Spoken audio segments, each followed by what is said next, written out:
Иргэний боловсрал олгох хөтөлбөр. Боловсролсон телевиз Jet School of English хамтран үзүүлж байна.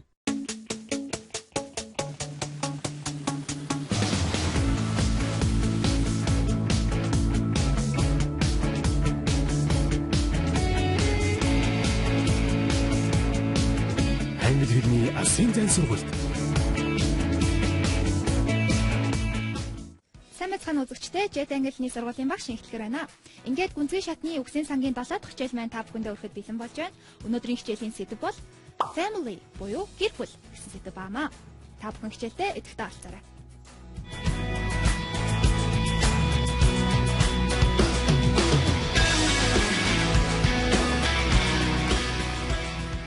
Ингээд өнөөдрийнхөө шинэ үгсийг үздэсгээ. Эхлээд бүгдээрээ гэр бүлтэй холбоотой үйл үгс үзэх болно. Эхний үгийг хамтаараа Take after someone. Take after someone. За, phrasal verb буюу хэл зүйлүг байна тийм ээ. Take after someone. За, утга нь аав ээжтэйгээ адилхан байх, аав ээжигээ дуурайх гэсэн утгатай байгаа. Гэхдээ зөвхөн одоо гадаад дөрөө байдлын хувьд адилхан байгаа зогсохгүй. Одоо зан авир гаргаж байгаа үйлдэлийн хувьд бас адилхан байх гэсэн утгаар орж олдог байгаа.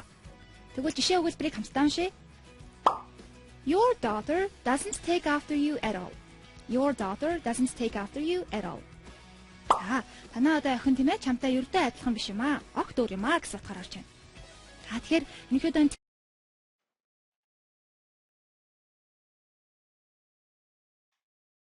аав ээж заасэл өвөө эмээ гэж болно тийм ээ. Өвөө эмээтэйгээ адилхан гэсэн утгаар ордог.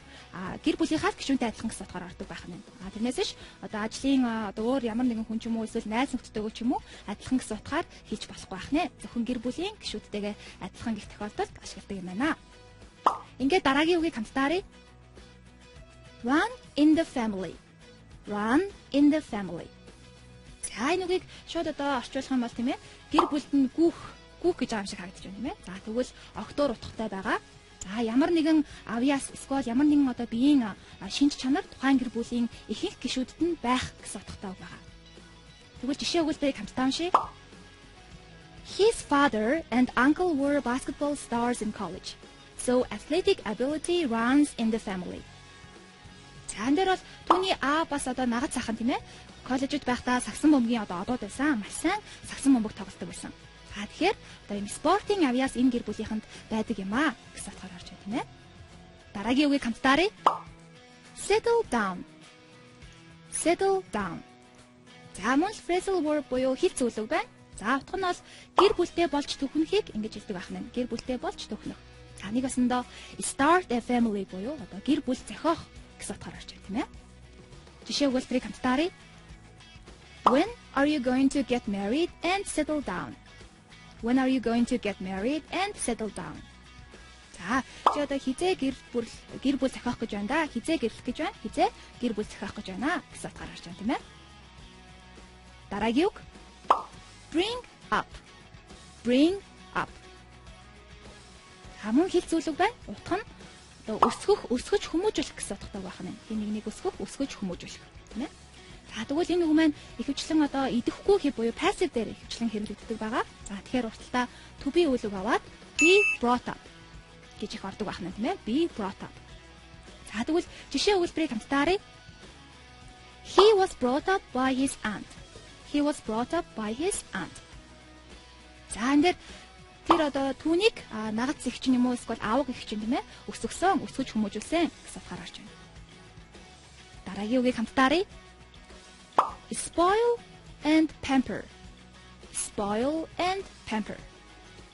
За, энэ хоёр үг хоёулаа адилхан утгатай байгаа.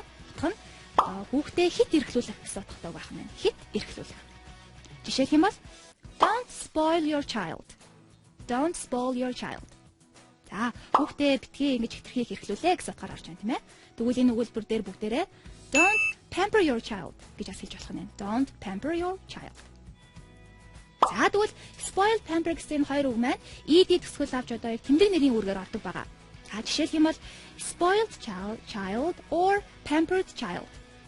За, ингээд ирэхээр ed авснараа одоо эрх хүүхэд гэсэн санаа гаргаж байна тийм ээ. Эрх хүүхэд. Spoiled child or pampered child. Ингээд хамтдаа үдсэн үгсээ баттгаж нэгэн дасгалыг ажилцгаая. Та бүхэн дараах асуултуудыг уншаад тохирох хариултыг сонгоорой. 1.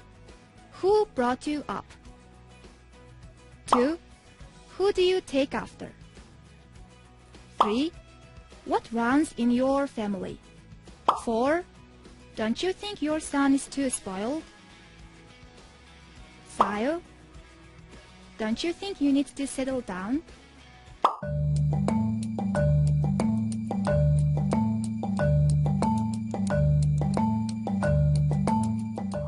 За ингээд зөв хариугаа хамтдаа шалгацгаая. Та бүхэн тохирох хариултыг сонгосон баха. За эхний асуулт who brought you up гэж байна тийм ээ. За brought up гэж бидний үздсэн үг байна. Bring up буюу өнгөрсөн цаг дээр brought up тийм ээ. За хин чамайг өсгсөн бэ гэж байна тийм ээ. Хин чамайг өсгсөн бэ. За тэгвэл хариулт нь мэдээж my grandmother гэж хариулах нь тийм ээ. My grandmother буюу би хувилбар зөв байсан байх нэ. Хоёр дахь асуултыг харъя.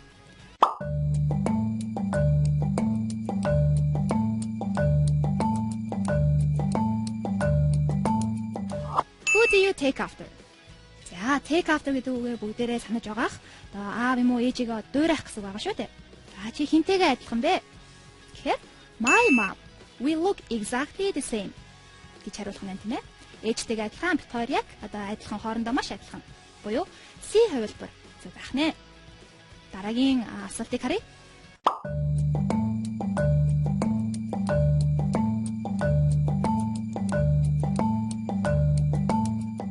What runs in your family? За, run in your family гэдэг үг маань гарч ирнэ тийм ээ. За, танай гэр бүлд одоо ямар одоо шинж тэмдэг, ямар одоо авиас тийм ээ. Авиас юм уу ямар биеийн одоо шинж чанар түгээмэл байдаг вэ? Тэгэхээр red hair, my mom, sister and I all have red hair. За, тэгэхээр энэ дээр ихч, ээж нь за одоо би өөрөө тийм ээ бүгдээрээ улаан үстэй гэсэн утгаар орж байна тийм ээ. Бүгдээрээ адилхан улаан үстэй. За тэгвэл дөрөв дэх асуултыг харъя.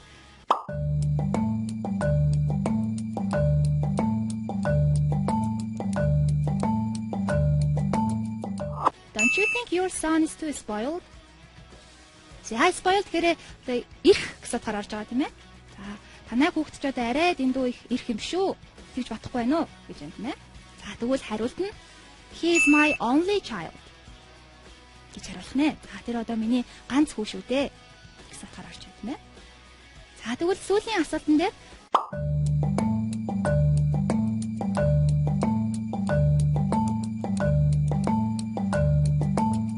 Don't you think you need to settle down? Хэрэг одоо гэр бүл зохиох болоогүй юу?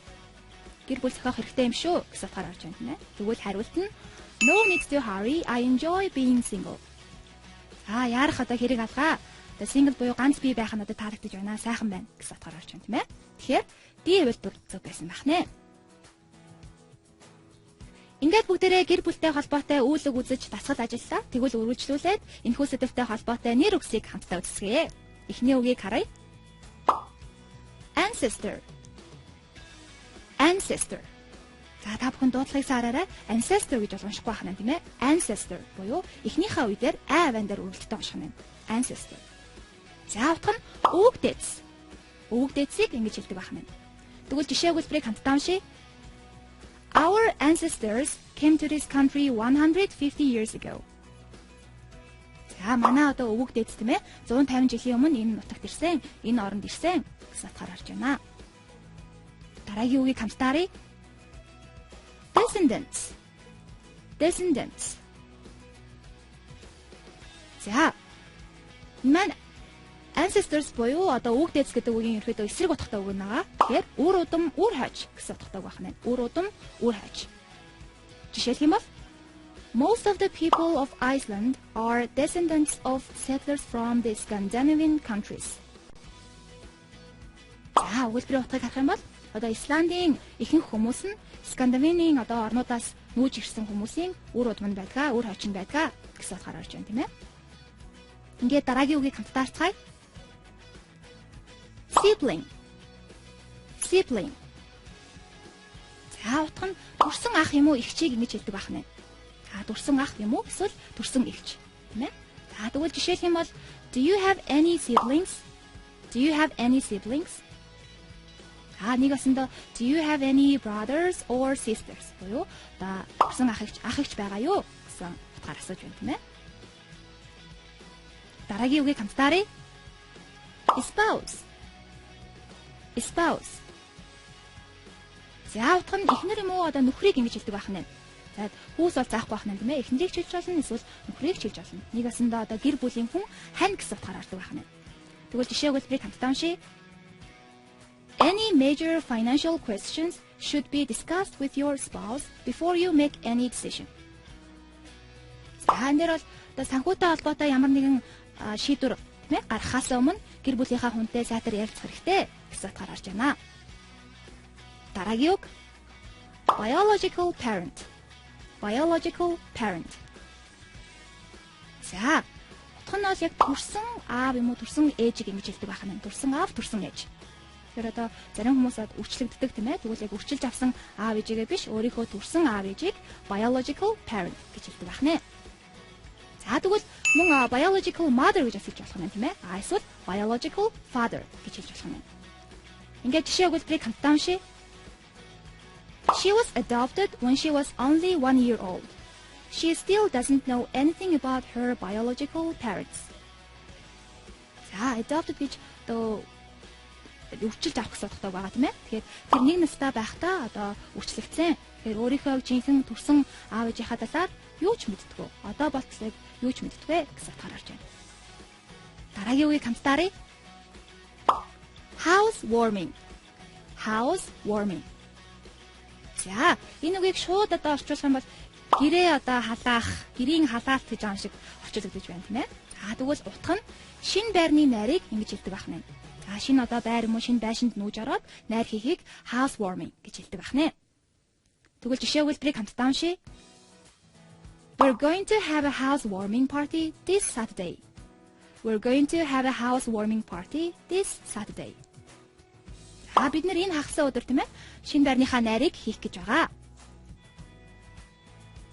Ингээд үдсэн үгсээ баттгаад хамтдаа нэгэн дасгал ажиллацгаая. Та бүхэн дараах тодорхойлолт буюу үгийн англи тайлбарыг уншаад байшин бүхий дараах үгсээс тохирох үгийг сонгоорой. Ингээд эхний тодорхойлолтыг хамтдаа харцгаая. Your husband or wife.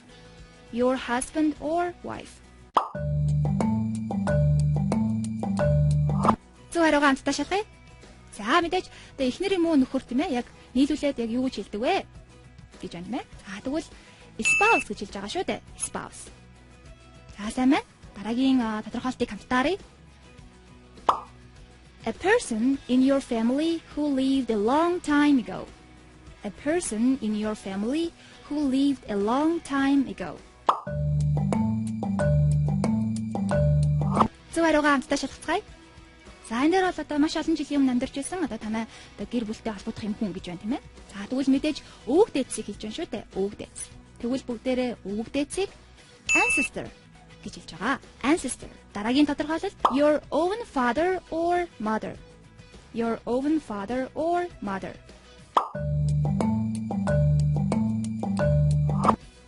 Зөв хариугаа хамтдаа шалгая. За мэдээж энэ дээр бол яг төрсөн аав ээж гэж байна тийм ээ. За тэгвэл төрсөн аав ээжийг бүгдээрээ biological parent гэж хэлж байгаа. Biological parent.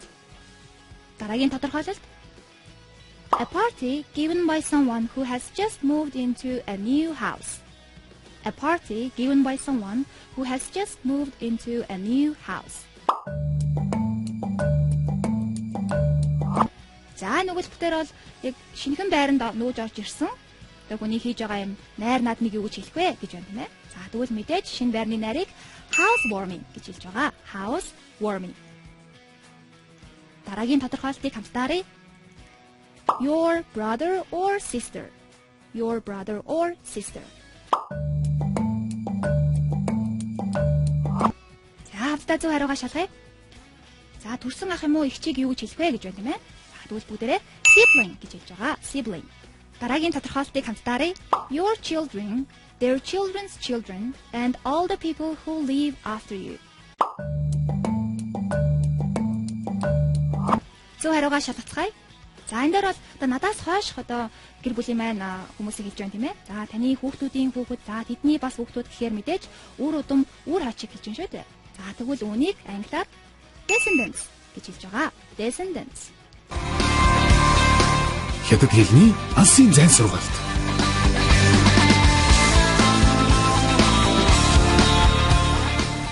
Үзэгчтэй гүнзгий шатны үсгийн сангийн 7 дахь хичээл маань та бүхэндээ өргөжлөн хүрж байна. Өнөөдрийн хичээлээр бид family буюу гэр бүлтэй холбоотой үг хэллэг үзэж байгаа. За тэгвэл үргэлжлүүлээд хамтдаа гэр бүлтэй холбоотой idioms буюу өрмөц хэлцийг үздэсгэе. Эхний үгийг хамтдаа харъя. Once own flesh and blood. Once own flesh and blood. За тэгэхээр энэ өрмөц хэлц маань утга нь бол мах цусны тасархай гэсэн утгаар ордог байгаа. Мах цусны тасархай. Тэгэхээр бүгдээрээ өрмөц хэлц учраас одоо өгүүлбэрийн тийм ээ үгийн дарааллыг бол өөрчилж болохгүй байгаа. Тэгэхээр once own blood and flesh гэж бол хэлж болохгүй байна тийм ээ. Заавал once own flesh and blood гэж хэлэх нэ. Тэгвэл хамтдаа жишээ өгүүлбэр уншийе. Don't treat your sister like that. He is your own flesh and blood. За, treat гэж харьцах гэсэн үг байгаа тийм ээ. Ихчтэйгээ битгий ингэж муухай харьцаа. Одоо чиний өөрийн чинь яс бахны тасархай шүү дээ гэсэн утгаар орж байна. Дараагийн өрмөц хэлцийг хамтдаа харъя. Black sheep of the family. Black sheep of the family.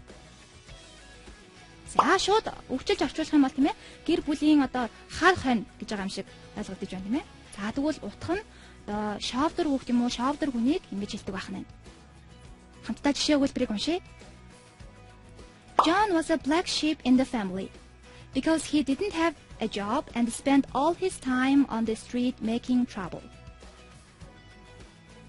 За энэ дээр бол Джон гэрийнхээ одоо яг шовдор нь одоо байсан, шовдор хүүхэн байсан гэж юм тийм ээ. Ягаад гэвэл одоо ямар ч ажил байхгүй, дээрэс нь ихэнх цагаа зүгээр л гудамжинд одоо асуудал тарьж ингэж өнгөрөөдөг байсан гэж байна тийм ээ. Дараагийн өрмөц хэлцийг харъя. Fly the nest or leave the nest. Fly the nest or leave the nest. За тэгвэл энэхүү өрмөц хэлцийн одоо шууд утга нь бол мэдээж өөрөө орхин одох, үүрнээсээ явах гэсэн утгатай байх нь тийм ээ. Тэгвэл найруулж орчуулах юм бол одоо гэрээсээ явах тусдаа гарахыг ингэж хэлдэг байх нь. Гэрээсээ явах тусдаа гарах. Жишээлх юм бол Our kids have all left the nest and the house seems empty now. За манай хүүхдүүд бүгдээрээ одоо тусдаа гарч цаасан тийм ээ. Одоо байшин маань гэр маань их эзгүй юм хоосон санагдаж байна. Гэсэн утгаар гарч байна. Дараагийн өрмөц хэлц. Bring home the bacon. Bring home the bacon. За, энэ өрмөц хэлцийг шууд орчуулах юм бол одоо гэртээ гахааны мах авчрах гэж байна тийм ээ. За, найруулах юм бол одоо гэр бүлээ тижээхийг ингэж хэлдэг байх нь. Гэр бүлээ тижээх. Жишээлх юм бол Tom is at home looking after the kids and it's you who brings home the bacon. За, энэ дээр Tom Sue гэсэн гэр бүлийн хоёр хүн байна тийм ээ. За, Tom бол одоо хүүхдүүдэд хараад гэртээ байдаг бол Sue одоо ажил хийж гэрээ тижээдгээ гэсэн утгаар орж байна. Sue who brings home the bacon. Дараагийн өрмөц хэлцийг хамтдаа харъя. Blood is thicker than water. Blood is thicker than water. За энэ өрмөц хэлцийн хувьд blood гэхээр одоо цус гэсэн яг энэ утгаараа одоо гэр бүлийн харилцааг төлөөлүүлж хэлж байна тийм ээ. Харин water гэхээр одоо гэр бүлээс бусад найз нөхдийн ч юм уу эсвэл ажлын хамт олонны бусад одоо харилцааг ус гэсэн үгээр төлөөлүүлж байна. Тэгвэл утга нь ураг төрлийн холбоо гэр бүлийн холбоо гэдэг бүхнээс илүү бат бөх байдаг юм аа гэсэн утгаар харах нь тийм ээ. Харин монгол хэлэнд байдаг одоо үгээр дүүцүүлж оруулах юм бол уруул дор давч элэг дор даахгүй гэж орчуулж болох нэ. Уруул дор давч элэг дор даахгүй. Хамтдаа жишээ өгүүлбэрийг уншъя. If you ever need help, don't ask your friends. Come home to your family. Blood is thicker than water. За энэ дээр бол одоо нэг гэрийнхаа хүнд хандаж хэлж байна тийм ээ. Хэрэг ямар нэгэн одоо асуудал тусламж гарах юм бол найзуудаас асуулгүйгээр зүгээр шууд гэртээ гэрийнхэн дээрээ хүрээд ирээ. Гэр бүлийн харилцаа гэдэг бүхнээс илүү хүчтэй байдаг гэж байна тийм ээ. Ингээд өнөөдрийн хичээлээр бид family буюу гэр бүлтэй холбоотой үг хэллэг заман өрмөц хэлцүүлээ. Та бүхэн эдгээр үгсээ марталгүйгээр цээжилж тогтоон авч өдөр тутмынхаа амьдралд ашиглаж байгаарай. Гүнзгий шатны үгсийн сангийн 7 дахь хичээл үгээр өндөрлөж байна. Хичээлдээ идэвхтэй оролцсон та бүхэндээ маш их баярлалаа. Дараагийн хичээлээр дахин уулзлаа. Түр баяртай.